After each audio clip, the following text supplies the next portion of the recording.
नमस्कार साथियों, मैं रविश कुमार आप सभी का स्वागत करता हूं आपके अपने चैनल रविश टीम पर, जहां हम पेंशन से जुड़ी हर छोटी बड़ी सच्ची और ज़रूरी खबर आप तक सबसे पहले पहुंचाते हैं।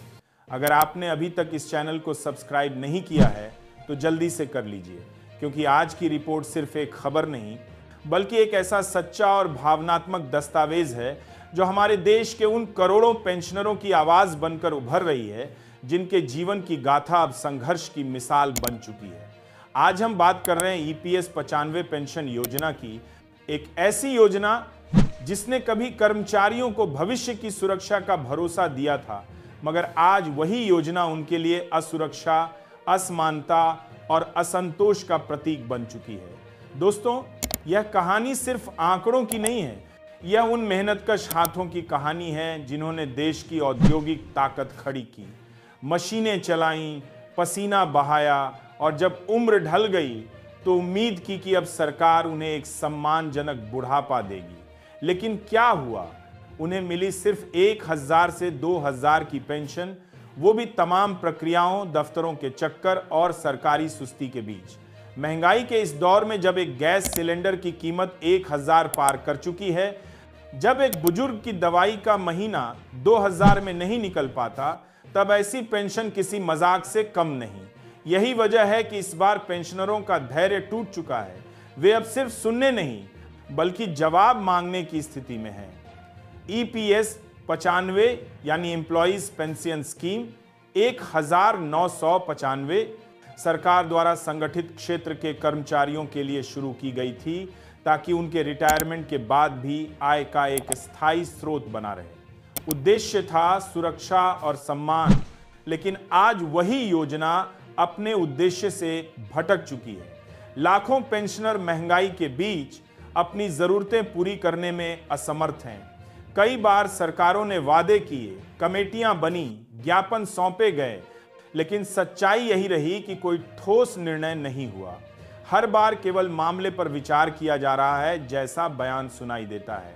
इस बीच पेंशनरों का संघर्ष लगातार तेज हुआ है।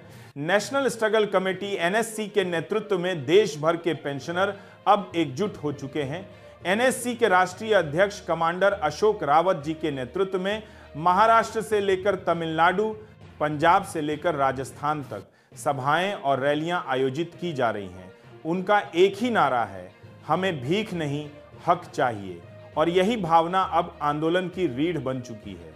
पिछले दिनों पुणे के गोरेगांव पार्क में हुई ऐतिहासिक सभा इस संघर्ष का नया अध्याय बन गई। पार्क का मैदान पेंशनरों से खचाखच भरा हुआ था। वहां कोई राजनेता नहीं, कोई मंचीय नारा नहीं, बस सैकड़ों हजारों चेहरे थे जो अपनी आंखों में उम्मीद और आक्रोश लेकर आए थे। उस सभा में जब कमांडर अशोक रावत जी ने मंच संभाला तो पूरा मैदान तालियों से गूंज उठा। उन्होंने कहा, यह वक्त निराशा का नहीं, विश्वास का है। सरकार को मजबूर करना होगा, अब केवल आंदोलन ही हमारी ताकत है। उन्होंने यह भी स्पष्ट कहा कि केंद्र सरकार इस मुद्दे को गंभीरता से ले रही है, लेकिन उसकी गंभीरता को ठोस फैसले में बदलने के लिए दबाव बनाए रखना जरूरी है। उनकी इस बात ने पेंशनरों में एक नई चेतना जगा दी। सभा में मौजूद हर व्यक्ति की आंखों में यह दृढ़ता थी कि चाहे जो हो, इस बार पीछे नहीं हटेंगे। और यही एकता अब सरकार के लिए सबसे बड़ी चुनौती बन चुकी है, क्योंकि यह सिर्फ एक रैली नहीं बल्कि एक सामाजिक संदेश था कि अब बुजुर्गों की आवाज को अनसुना नहीं किया जा सकता। अब बात करते हैं उस दर्दनाक सच्चाई की जो हर पेंशनर हर साल झेलता है, जीवन प्रमाण पत्र। नवंबर और दिसंबर के महीनों में हर पेंशनर को यह साबित करना पड़ता है कि वह अभी जिंदा है। सोचिए, यह कैसी विडंबना है। जिसने अपनी जवानी इस देश के विकास में लगा दी, उसे अपने अस्तित्व का सबूत देना पड़ता है ताकि उसे उसका अधिकार मिले। यह व्यवस्था जितनी तकनीकी लगती है उतनी ही असंवेदनशील भी है, लेकिन इस बार इस प्रक्रिया को थोड़ा आसान बनाने की कोशिशें हुई हैं।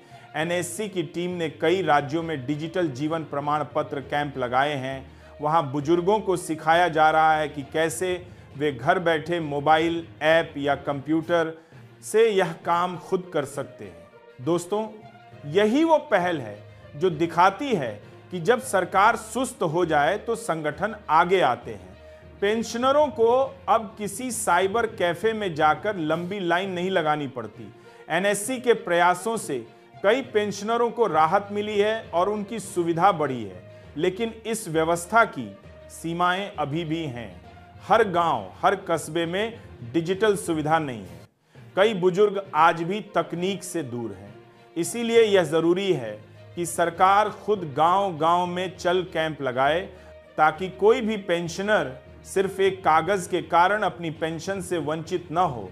अब बात करते हैं आने वाले राजनीतिक समीकरणों की। 14 नवंबर को बिहार विधानसभा चुनाव के परिणाम आने वाले हैं। यह सिर्फ एक राजनीतिक घटना नहीं, बल्कि एनएससी के लिए रणनीतिक मोड़ भी है, क्योंकि इसके बाद संसद का शीतकालीन सत्र शुरू होगा और यह वही समय होगा जब पेंशनरों की आवाज संसद के गलियारों में गूंज सकती है। अगर इस बार भी सरकार ने इस मुद्दे को टाल दिया तो यह निराशा का नहीं, बल्कि विरोध का तूफान बन जाएगा। एनएससी की योजना है कि शीतकालीन सत्र से पहले देश के हर कोने में जन जागरण अभियान चलाया जाए। पेंशनरों से लेकर उनके परिवार, समाज के हर वर्ग को जोड़ा जाए, ताकि यह आंदोलन सिर्फ पेंशनरों का नहीं बल्कि जन आंदोलन बन सके। संगठन का लक्ष्य है कि दिसंबर से पहले देश के हर राज्य में एक बड़ी सभा आयोजित की जाए, ताकि सरकार को यह महसूस हो कि अब यह मुद्दा केवल आर्थिक नहीं बल्कि राजनीतिक मजबूरी बन चुका है। दोस्तों, अब जरा सोचिए 1000 की पेंशन में क्या होता है। आज एक रोटी की कीमत 10 है, एक महीने का राशन 2000 से कम नहीं। बिजली पानी के बिल, किराया, दवाइयाँ, डॉक्टर की फीस सब मिलाकर 8000 से 10,000 तक का खर्च तो हर महीने तय है। फिर एक बुजुर्ग 1000 से कैसे जिए? क्या सरकार के नीति निर्धारक कभी यह सोचते हैं कि इस रकम से गुजारा संभव है? जब सांसदों और विधायकों की पेंशन लाखों में हो सकती है, तो उस व्यक्ति की क्यों नहीं जो अपने पसीने से इस देश के कारखाने चलाता था? यह सवाल अब जनता के बीच गूंज रहा है और यह गूंज सरकार की दीवारों को हिला सकती है। कमांडर अशोक रावत जी ने अपने भाषण में साफ कहा कि अगर सरकार ने जल्द कदम नहीं उठाया तो पेंशनर देशव्यापी प्रदर्शन करेंगे। उन्होंने बताया कि आंदोलन का तीसरा और चौथा चरण पहले से तय है और इसमें हर राज्य से प्रतिनिधि दिल्ली पहुंचेंगे। इस बार का संघर्ष सिर्फ कागजों पर नहीं रहेगा, बल्कि सड़कों से लेकर संसद तक गूंजेगा। यह आंदोलन इसलिए भी खास है क्योंकि इसमें कोई राजनीति नहीं, कोई दल नहीं, सिर्फ एक मुद्दा है, सम्मानजनक पेंशन। यह उन वरिष्ठ नागरिकों की आवाज है जिनके कंधों पर इस देश की औद्योगिक विरासत खड़ी है। उन्होंने अपने जीवन का स्वर्ण काल देश को समर्पित किया और अब जब उनके जीवन का संध्या काल आया तो उन्हें निराशा के साए में जीना पड़ रहा है। आज अगर आप किसी भी पेंशनर से बात करेंगे तो उसकी आंखों में दो भाव साफ दिखाई देंगे, गुस्सा और उम्मीद। गुस्सा इस व्यवस्था पर जिसने उन्हें भुला दिया और उम्मीद उस संघर्ष पर जो अब आकार ले रहा है। यही उम्मीद अब आंदोलन का ईंधन बन चुकी है। एनएससी ने इस बार एक और बड़ा कदम उठाया है। उन्होंने पेंशनरों की मेडिकल सुविधाओं को भी इस आंदोलन का हिस्सा बना लिया है।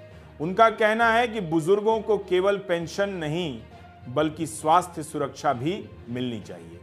कई पेंशनरों को इलाज के अभाव में दिक्कतें झेलनी पड़ती हैं। सरकारी अस्पतालों में भी वरिष्ठ नागरिकों के लिए कोई विशेष व्यवस्था नहीं है। एनएससी की मांग है कि ईपीएस पेंशनरों के लिए अलग मेडिकल कार्ड जारी किया जाए ताकि उन्हें दवाइयों पर छूट और अस्पतालों में प्राथमिकता मिल सके। लेकिन सवाल फिर वही उठता है, क्या सरकार इस दिशा में कुछ करेगी? क्योंकि अब तक जो हुआ वह सिर्फ बैठकें और बयान ही रहे। श्रम मंत्री से लेकर प्रधानमंत्री तक सबने कभी न कभी कहा कि हम इस पर विचार कर रहे हैं, मगर विचारों से पेट नहीं भरता, न ही सम्मान मिलता है। अब वक्त है फैसले का। दोस्तों, सरकारें अक्सर भूल जाती हैं कि इन बुजुर्गों ने ही देश को खड़ा किया है। अगर आज उद्योग हैं, उत्पादन है, अर्थव्यवस्था है, तो इन्हीं कर्मचारियों की मेहनत के कारण है। और जब वही कर्मचारी अपने अंतिम वर्षों में आर्थिक संकट में घिर जाएं, तो यह केवल सरकारी असफलता नहीं बल्कि हमारी सामाजिक संवेदना की भी परीक्षा है। कई बुजुर्ग पेंशनर ऐसे हैं जिनके बच्चे दूर शहरों में रहते हैं, जिनका सहारा सिर्फ वही पेंशन है। कई ऐसे हैं जो बीमारियों से जूझते हुए भी आंदोलन में शामिल हो रहे हैं। यह कोई राजनीतिक आंदोलन नहीं बल्कि एक भावनात्मक क्रांति है, आत्मसम्मान की क्रांति। अब अगर सरकार ने इस आवाज को नहीं सुना तो आने वाले महीनों में यह आंदोलन देश भर में फैल सकता है। संसद सत्र के दौरान दिल्ली में विशाल प्रदर्शन की तैयारी हो रही है। एनएससी ने साफ कहा है कि इस बार वे पीछे नहीं हटेंगे।